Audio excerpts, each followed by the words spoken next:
It is now illegal to import a mobile phone that does not offer a battery life of at least 8 hours talk time or lacks a physical manual in new guidelines aimed at curbing fake gadgets. This came out yesterday in the latest Kenya Gazette notice in regards to mobile phone import rules. Joining me in studio to talk briefly about this and to help us understand how this will affect those who are in the mobile telephony world is Liston Kirui, the Assistant Director of the Communications Authority. Welcome to the program. Thank you very much. Briefly explain to us what these new mobile import rules are that are in the latest Kenya Gazette notice. What should we know as Kenyans? Okay, what I would say that Kenyans need to know about the new guidelines is that the primary objective of having these guidelines in place is first of all to ensure that importers and sellers of equipment are able to know exactly what the requirements are with regard to the type of equipment that is permissible for distribution in Kenya. Okay. And secondly, to also inform the public at large so that they are aware of what they should expect from their suppliers. I'm curious to know from you, why did you see it fit to declare it illegal to import a mobile phone that does not offer a battery life of at least 8 hours talk time, and how will you determine that? As the regulator of the sector, we have a function called type approval, in which before any equipment or a mobile cellular device is sold in the country, we undertake checks before we can permit any trader to actually sell them to the public. That is the function through which we are able to know several details about mobile phones, including battery life, how much radiation the device emits while it's in use, and several other factors. You've also said that any mobile phone that lacks a physical manual will also be not allowed to access the country. I beg your pardon. Isn't that a problem that can be easily surmounted? If I get a phone that doesn't have a manual, I can just Google and get the manual. Why did you see it fit to also sort of have this mentioned? Well, what happens is I do acknowledge that many Kenyans now are able to go online, but there is also still a large number of Kenyans that can't go online as you suggest. So, and they should be able to harness all the features that are available on their mobile phones, and in that sense, they would definitely require manuals to go along with that. Contrary to what you have actually stated, if you look at the guidelines, they also permit for non-physical manuals. Oh, non-physical manuals. Yeah, okay. There's also provision for that.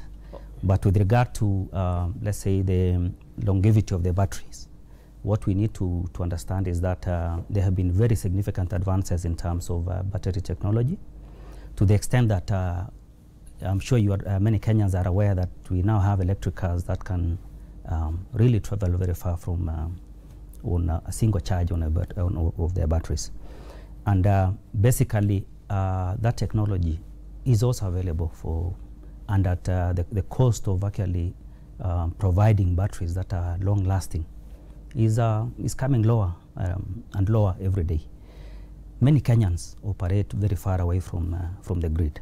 It is for that reason that we think that whenever such developments occur, Kenyans should benefit from them. Okay. Yes. You're not just making the cost of phones more expensive? No, definitely not, because as I said, the cost of actually producing the new batteries that have a lot of capacity is dropping. So it's not increasing, on the other hand, as much as the improvements in the what do you call it, in the longevity of those batteries. The cost of actually producing those batteries is actually falling by the day. It's actually falling by the day. The guidelines also state that only licensed telecommunication vendors will be authorized to import and distribute mobile phones. Just help us understand who is a licensed telecommunication vendor. What sort of does that entail for one to be in that category? Yeah, based on the market structure that we have currently, there is a provision for a vendor of communication equipment, and it is really a very simple process that they have to go through. As a business, all they need to do is write a letter to the authority, attach the certificate of registration of the company, and a copy of the KRA PIN of that particular company. They don't need to pay any fees, so all they need to do is, and they also don't need to fill out any forms. So it's a very straightforward process that they need to go through. And the importance of having that done is so that we can sensitize those vendors, would-be vendors, to be able to know exactly what are the requirements that they need to observe as they sell that equipment. Okay. Yes. So it's once you get a response from the Communications Authority, you are then a licensed telecommunication vendor, yes, and you can import and distribute phones. Yes. In fact, on many occasions, even those that are actually able to come to offices sometimes get those licenses within a day. Or within a day? Within a day. So okay. It's not an arduous process that they have to go through. Finally, you're doing all this to limit the counterfeit phone market in the country. That's one of the aims I get. But you can help us understand that. Is there a counterfeit phone industry, a sort of market within Kenya? How big is it? What sort of numbers are we talking about? Help us understand okay. This. As a communications authority, our mandate really doesn't reach out to counterfeit. Okay. There is we see a distinction between what would be termed as a counterfeit phone and that of a substandard phone.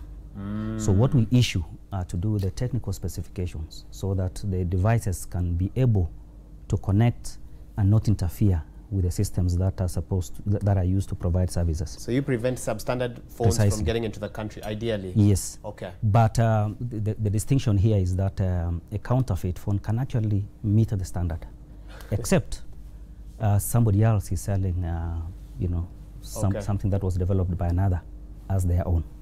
Okay. Now that is a mandate of the Anti-Counterfeit Agency. So we work closely with them whenever we come across such. We inform them, and then under their mandate they can then take over and deal with the matter. Okay. Yes. Is there anything else you think Kenyans should know about these new rules as I take us back to Mombasa? Yeah, I think for Kenyans, these guidelines, we have developed them for the purpose of enhancing, say, safety for them. Like, for example, when Kenyans use phones that have not been type approved, which is a requirement under the law, what tends to happen is they may be using handsets that generate far too high levels of radiation, and that can affect them. Okay. However, if they purchase handsets that are type approved, and basically the guidelines that we have put in place are actually to deal with the issues of type approval. So if any Kenyan purchases a handset that has been type approved, then you can rest assured that you're very well protected from you know, devices that do not meet those standards.